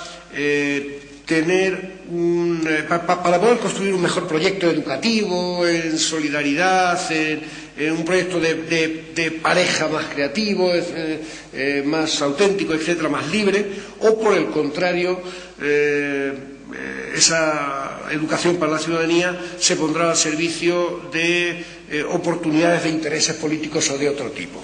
Esa es la pregunta directamente para ti. Y después hay a la mesa, dicen, una sobre la educación a la ciudadanía, una pregunta que dicen cómo se puede tener una postura contraria a la educación a la ciudadanía, y otra pregunta que señala cómo se puede tener tanta polémica alrededor de la educación a la ciudadanía. Bueno, yo me he definido públicamente a favor de la asignatura de educación para la ciudadanía, sin la menor de las dudas. Mis razones, si hace falta, las vuelvo a repetir aquí, ¿no? Pero vamos, me parece que es una cosa que es evidente, ¿no? También he dicho que a veces eso ha planteado, quizás yendo a la segunda parte de la pregunta global, así lo digo todo junto, ¿no? Hombre, en un momento ha sido visto por algunos como una especie de alternativa a la famosa clase de religión. Ha aparecido también como algo que se ha adoptado de manera obligatoria sin haber explicado suficientemente por qué la tanta idea llamada educación en valores pues no se había valorado, o no se había evaluado por lo menos. O sea, hemos estado durante 10, 12 años, ¿cuánto tenemos aquí de educación en valores? Y hemos hablado de educación en valores constantemente. Y de pronto aparece, digamos, una educación a la ciudadanía como una nueva asignatura. Entonces eso ha creado un conflicto porque esta legislatura pues ha sido una legislatura muy marcada por conflictos de tipo ideológico, ha sido una cosa terrible, en fin, no me quiero meter por ahí, pues porque me lleva muy lejos. Pero en ese contexto es en el que yo sitúo la segunda pregunta a la mesa y me adelanto a lo que vayan a decir me adelanto a lo que voy a decir, no, a lo que yo pienso, vosotros diréis lo que os parezca, ¿no? Dicho esto, y defendiendo con fuerza la asignatura de educación por la ciudadanía, porque me parece que es absolutamente fundamental que haya, digamos, una educación. Además, yo he leído 3 de los libros, todos no los he leído, y la verdad es que los he visto incluso, de decirlo de entrada, con visión ideológica, o sea, a ver si había matices ideológicos. He visto el de Marina, por ejemplo, y he visto el que hizo Cibes, que parecía que eran 2 puntos que podían aparecer. Yo he de confesar que me gusta más el de Marina, pero no porque sea mejor necesariamente, sino porque estamos de acuerdo con mi forma de ser. Punto. Pero me parece, por ejemplo, que el de Cibes, pues es un texto que se defiende perfectamente bien, que es perfectamente coherente, y que la única crítica que haría sería el prólogo de Sabater, pero bueno, eso es totalmente anecdótico. Es cierto que también he visto un tercero, que es el de Alcal, que es infumable. Eso, el de Alcal es un panfleto político, que bueno, pues como pueden ser otros, ¿no? O sea, no tengo ninguna duda, yo eso lo defiendo, creo que está bien. Ahora, la segunda pregunta que me planteo, ¿puede ser utilizada como arma arrojadiza por razones políticas? Puede, claro. Puede ser, porque eso al final va a depender un poco del profesor. Es como un profesor que explica Kant. O como un profesor que se explica geografía. ¿Usted cree que se explica geografía igual en San Sebastián que en Córdoba? Pues no. Evidentemente, claro que puede ser un objeto en donde se remarque más un aspecto, se remarque más otro. Yo haría mis críticas y las he hecho públicamente y las he escrito de algunos aspectos que me parece que no están suficientemente tratados en la asignatura de Educación para la Ciudadanía. Uno, que es claro para mí, es el papel de la religión como factor estructurante, no de la religión como catequesis, ni de la religión como discusión entre cultura y fe, no estoy hablando de eso, sino la religión como un elemento estructurante en una serie de colectivos muy importantes que viven entre nosotros. Y que no entender eso, ahí cojan el rapport, que hagan el favor de mirar a Francia Alain, y que lean el rapport de Bray, de cómo planteó el asunto de la importancia de la enseñanza de la dimensión religiosa en la escuela pública. Pública. Y ahí es donde yo veo que hay una insuficiencia en la asignatura.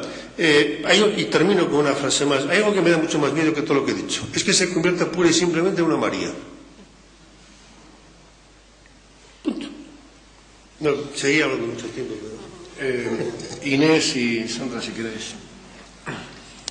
Bueno, sobre esto yo hay una cosa que me gustaría decir. He sido durante muchos años vicedecana del Colegio de Políticas y Sociología, y en este centro, es un colegio profesional, durante años hemos planteado a las autoridades pertinentes, desde hace muchos años, la necesidad de que en España se introdujera en la enseñanza primaria y secundaria la enseñanza de la Constitución, la enseñanza del sistema democrático, por qué se hacen elecciones, pero no como lo cuenta, que a veces lo cuenta bien los medios de comunicación, sino como una enseñanza básica de aprendizaje, de la convivencia. No hablábamos en aquellos años, cuando empezamos con un poco el lobby de los profesionales de la ciencia política y la sociología, veíamos la necesidad de que hubiera una asignatura básica de unas reglas de la vida ciudadana, qué significa la inmigración, muchas informaciones, mucha comunicación, que fuera una enseñanza básica para todos los estudiantes. Como es natural que se ponga una asignatura llamada para la educación para la ciudadanía, después de todos estos años que lo hemos pedido desde el Colegio de Ciencias Políticas, pues me parece estupendo. Otra cosa es que yo me preguntaría lo mismo que pregunta esta persona que nos está preguntando. ¿Cómo es posible que se haya politizado y se haya argumentado cosas tan graves cuando se ha decidido la educación para la ciudadanía como asignatura básica en la escuela? Pues yo también me lo pregunto. Es que me alucina, me asombra que esto se haya llevado a una tensión, a unas acusaciones. Esto va a ser la formación del espíritu nacional. Un momento. Es que quizás sí que tiene un punto en común con la educación del espíritu nacional, pero no es lo mismo para mí, que defiendo el sistema político democrático, que todos los estudiantes jóvenes sepan cuáles son las reglas de la vida política y social en un sistema democrático y con derechos ciudadanos, que en un sistema dictatorial y fascista me enseñen cómo son las reglas del juego de una política fascista y dictatorial.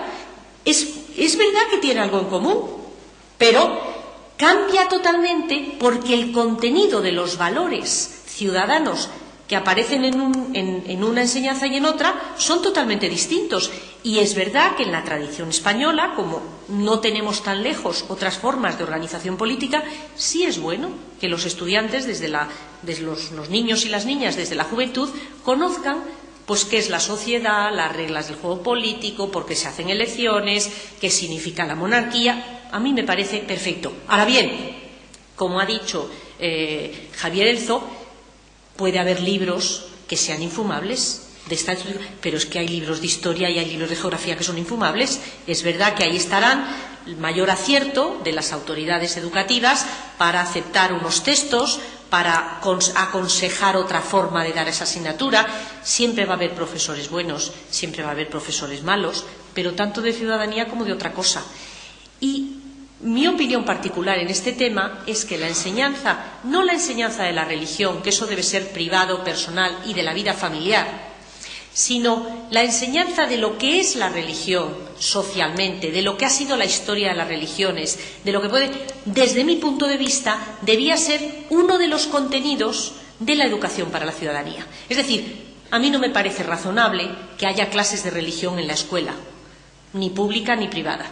No me parece razonable porque me parece que es algo muy de las familias, porque a un colegio público puede ir un niño musulmán, un niño judío o un niño católico o un niño de catolicismo cultural. Entonces no debe ser una enseñanza de la escuela el aprendizaje de la religión, pero sí el conocer la historia de las religiones, qué significa la religión en la sociedad, qué significa el aprendizaje, la vida, qué han sido las luchas de religión, qué papel han tenido en los enfrentamientos políticos la historia de las diferentes religiones. Y eso, desde mi punto de vista, debía ser parte de esta asignatura nueva que se llama Educación para la Ciudadanía. Sandra.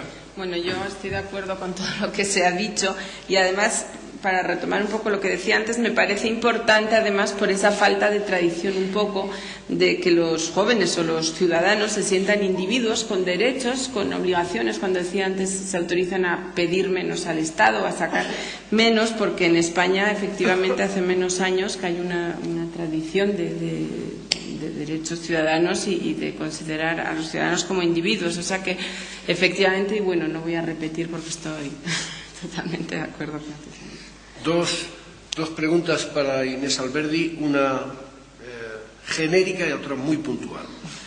La genérica referida al fracaso escolar.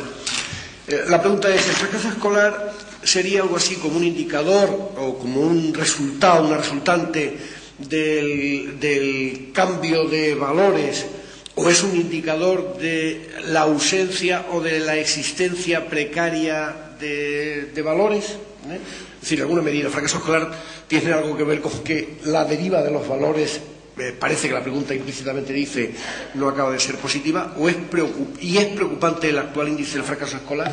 Sería la primera pregunta. Y la segunda es, no se ha mencionado, en la exposición no ha mencionado la figura del abuelo. ¿Qué papel juega esta figura, sobre todo en su dimensión, en lo que afecta a la ciudadanía?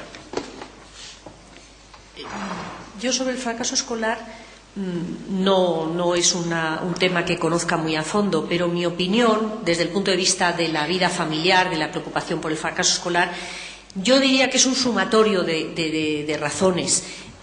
Tiene mucho que ver con la marginalidad en la que pueden vivir algunos niños y algunos entornos familiares. Es mucho más fuerte en familias que tienen problemas de integración social, de recursos económicos, pero también hay fracaso escolar en familias que no tienen problemas ni de integración ni de recursos económicos, y ahí puede haber muchos factores sociales en cuanto a la estructura de la familia, las relaciones internas de la familia, quizás los conflictos internos de la familia. Pues es más frecuente, por ejemplo, fracaso escolar en familias donde hay violencia.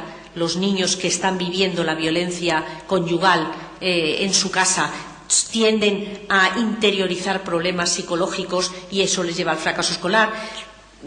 También el funcionamiento de la escuela, en la escuela pública y la privada. Hay colegios que tienen, además de una preocupación por el aprendizaje de los niños, una preocupación por el disfrute, porque aprendan otras cosas, por lo que se llamaría educación en el sentido más amplio y más rico de la palabra. En esos colegios hay menos índice de fracaso escolar que en los centros. Bueno, en fin, yo creo que hay muchísimas razones, pero no lo conozco a fondo. No lo relacionaría yo tanto con los valores. Creo que el fracaso escolar es un fracaso en la integración de valores, pero no es que determinados valores lleven al fracaso escolar. Yo no lo relacionaría, pero puede ser. Y en cuanto a los abuelos y las abuelas, yo creo que la familia actual, y en esto que yo digo que yo entiendo por familia una red, los abuelos y las abuelas tienen una importancia creciente, porque como se ha alargado muchísimo el periodo de vida activa de las personas están llegando en España a unas edades mucho más elevadas que lo han hecho en épocas pasadas, pero sobre todo están llegando en una situación de salud, de capacidad, de posibilidades físicas y económicas mejores que nunca en la historia de esta sociedad, y esto lleva a que las familias actuales son mucho más largas. Es verdad que son más estrechas porque tienen menos hijos y viven más independientes. Muchas veces los ancianos viven hasta muy avanzada edad, muchas veces solos, porque ha mejorado el nivel de vida de la sociedad española y entonces se pueden permitir vivir solos. Hasta hace relativamente reciente los mayores vivían siempre o con los hijos, unos se amontonaban con otros porque no había pensiones, porque no había atención médica generalizada para todos. Pero si tienes tu casa en propiedad, que es muy generalizado, mucho más que en otros países europeos, en España, si tienes una pequeña pensión, que ahora lo tienen hasta las personas, como muchas mujeres que no han trabajado, tienen una pensión no contributiva, y tienes una atención médica generalizada y asegurada, eres menos dependiente de tus hijos. Y entonces puedes tener una relación con ellos muy estrecha, pero no tienes por qué vivir con ellos. Eso hace que, en cierta manera, ha mejorado el nivel de vida de los mayores, debido sobre todo al desarrollo económico y ese desarrollo social del sistema de bienestar, pero también hace que los abuelos hayan cobrado una importancia en la vida de los hijos y de los nietos enorme, porque son más capaces, tienen más posibilidades y entonces se alteran los papeles. Si a los jóvenes, como decía Javier Elzo y decía Sandra Gaviria, en España las familias, los padres, están ayudando mucho a los jóvenes, manteniéndoles en casa hasta mucha edad para que estudien o hagan oposiciones o trabajen y ahorren para comprarse un piso, en la edad, mirándolo desde el punto de vista de los mayores, se altera esta obligación de ayuda mutua tan intensa en las familias españolas y los abuelos están ayudando muchísimo en el cuidado de los pequeños, porque no hay guarderías para los niños y para que el padre y la madre puedan ir a trabajar, por ejemplo, dándoles la comida, trayéndoles al colegio, haciéndole los papeles administrativos a los hijos o a la hija esa que está trabajando desde las 9 hasta las 9, no tiene momento de ir al banco. Es decir, yo creo que sí, que los abuelos, en cuanto a generación adulta, generación mayor, está teniendo una importancia importante, muy fuerte, muy potente, más que nunca en la vida de la red familiar. Otro tema, que también lo estamos enfrentando con mayor o menor dificultad, y ha habido una ley reciente en que se ponen un poco las bases de lo que va a ser el futuro, a la vez, ese alargamiento de la vida, hay una etapa en que plantea mayor nivel de dependencia. Y entonces las redes familiares están obligadas a cuidar de los mayores.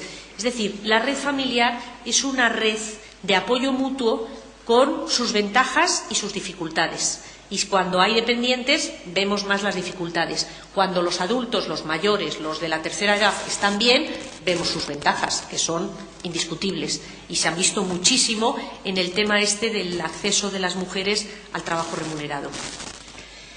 Javier Elzo tiene que irse, seguiríamos nosotros hasta las 11:30, pero antes, si quieres añadir algo. Dos cositas muy rápidamente. La primera es referir al fracaso escolar. Los índices que nos dan los informes PISA y otros, lo que miden básicamente son los niveles de fracaso escolar por repetición de cursos, luego miden un nivel cognitivo, de conocimiento. No digo que no sea importante, pero a mí me preocupa mucho más saber, por ejemplo, que las tasas de suicidios en otros países que dan niveles de fracaso escolar más bajos que en España son mayores que los chavales españoles. Que los niveles, digamos, de satisfacción relativamente interna, de compañerismo, de pacifismo, como decía, o de no violencia, por ejemplo, de los jóvenes españoles son menores que en las de los otros países. Luego, entonces, si cogemos el fracaso escolar y lo abrimos a otros conceptos que para mí al menos son tan importantes como saber la regla de 3 o hacer un quebrado, por cierto, ¿cuántos de ustedes serían capaces de hacer 3/4 al cuadrado más 1/3 al cubo dividido 2 por 2 más 1/3 a la cuarta potencia? Póngase a hacerlo. Yo suspendería, yo catedrático en la universidad ya emérito, yo suspendería una asignatura de segundo de bachiller en matemáticas. O tercero. O sea que yo eso relativizo. Y una sola cosa más. Me parece muy importante lo que ha insistido mucho Inés sobre la distinción entre la familia, la red familiar y el hogar. Es una cosa extremadamente importante. Lo vais a ver en mi texto, que no lo he leído, citando una investigación francesa, donde ellos hablan de la recuperación de los vínculos familiares a veces inventados y construidos como lugares de memoria que sirven para celebrar una identidad colectiva reconstruida. Aquí vamos también en España eso, y cada vez son más las reuniones familiares y, por supuesto, las ayudas familiares. Perdonadme, pero es que tengo que... muchas gracias.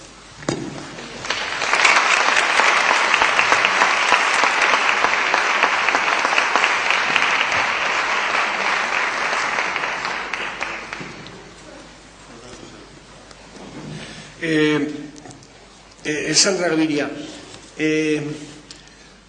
¿hasta qué punto se puede pensar que la emancipación tardía es un síntoma de, y pone entre comillas, pobreza encubierta de una sociedad? Y quien pregunta pone un ejemplo, por ejemplo, habría más jóvenes que se emanciparan antes si hubiera ayudas para alquileres más económicos. Es decir, ¿en qué medida la emancipación tardía tiene que ver con la situación económica subyacente, parece, oculta, dice, y encubierta? En ciertos casos, efectivamente, por ejemplo, en casos donde hay conflictos familiares, si no hay ayudas para que un joven se pueda alquilar un piso, etcétera, ahí sí que puede haber una influencia de los factores económicos. Pero en España yo diría que lo económico es un factor necesario, pero no suficiente para emanciparse, y que muchos jóvenes podrían materialmente y no lo hacen. De hecho, un ejemplo, en ciudades como Zaragoza hubo experiencias de crear una bolsa de vivienda con viviendas rehabilitadas en alquiler, con ayudas para los jóvenes, y en los textos del ayuntamiento se puede leer cómo se preguntan qué ocurre que a los jóvenes no les interesan estas viviendas, porque lo que se observaba es que los jóvenes quieren viviendas nuevas y en propiedad. De hecho, cuando un amigo se compra una vivienda, pero que no es nueva, dice, me he comprado un piso, pero bueno, no es nuevo. Entonces, efectivamente, en algunos casos lo económico es necesario, pero se ve como los jóvenes españoles tienen un modelo muy fuerte y no están dispuestos, como el follón que hubo cuando los minipisos también, no están dispuestos a vivir en pisos de 20 metros y a irse a lavar la ropa a una lavandería, o de 35 metros. Entonces, bueno, yo pienso que... O sea, no estoy de acuerdo totalmente con la teoría de que es lo económico lo que frena la emancipación de los jóvenes. Puede contribuir, pero en el caso español no pienso que sea el principal problema. Más preguntas, Sandra. ¿Crees que el modelo de emancipación de los jóvenes va a cambiar en unos años, en una década? Quien pregunta dice, porque piensa que las madres de hace una generación no van a consentir que sus hijos e hijas sigan dependiendo de ellos tanto tiempo. Y después preguntan también si hay diferencias entre hombres y mujeres en lo que se refiere a la emancipación. Bueno, efectivamente es una de las preguntas que nos podemos hacer, si este modelo va a cambiar. Inés Alberdi publicó un libro en el que mostraba efectivamente cómo hay mujeres españolas que tienen otro modelo y que seguramente... yo creo que este modelo, bueno, puede evolucionar, pero pienso que, por ejemplo, la baja fecundidad de las mujeres españolas, al final yo pienso que se quieren ocupar también de sus hijos, como lo hacían sus madres, y para eso lo que están decidiendo en estos momentos es tener pocos hijos porque no llegan a todo. Entonces, si hay más ayudas, si se ponen más cosas en marcha, efectivamente, a lo mejor este modelo podrá cambiar ligeramente, porque las madres de los nuevos hijos, si trabajan, no pueden tener esta disponibilidad incondicional que tienen las madres actuales.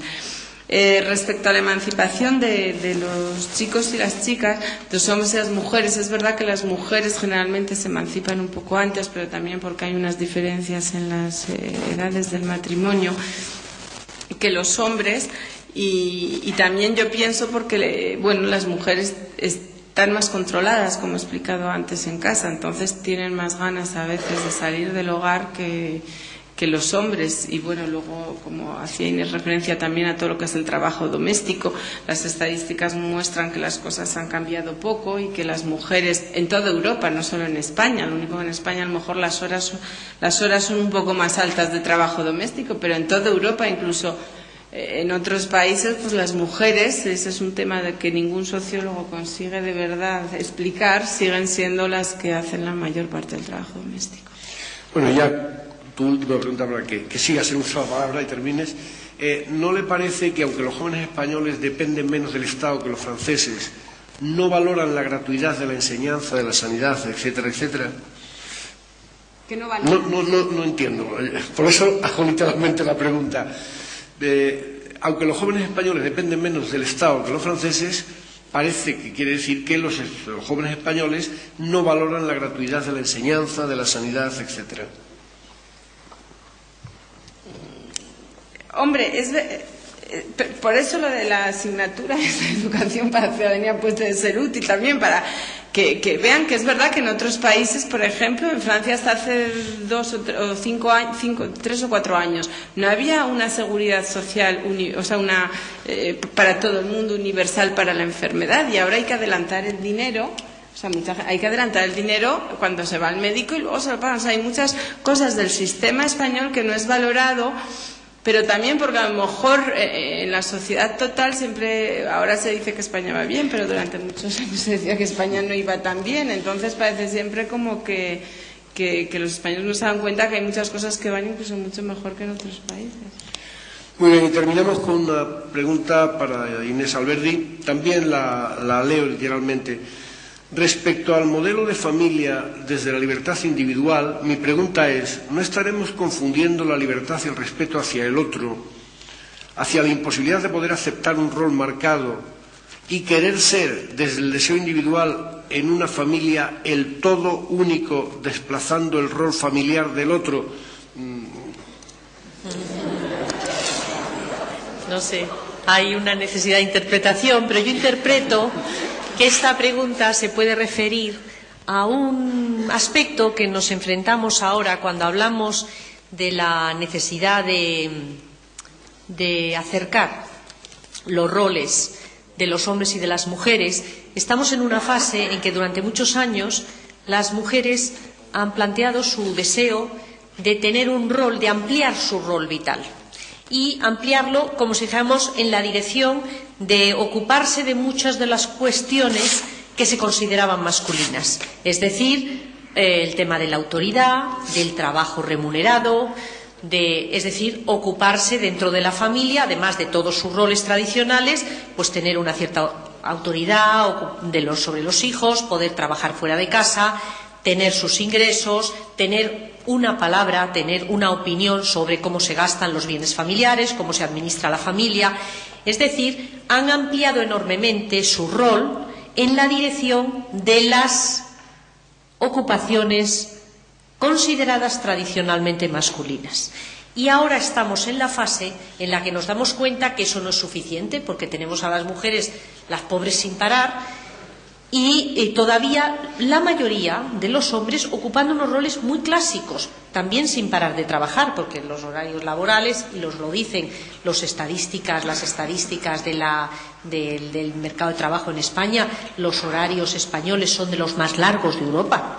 Los españoles trabajan muchísimo y especialmente los hombres españoles tienen horarios de trabajo larguísimos, es decir, tienen muchísima ocupación. Pero estamos en la fase en que también necesitamos enriquecer los roles de los hombres.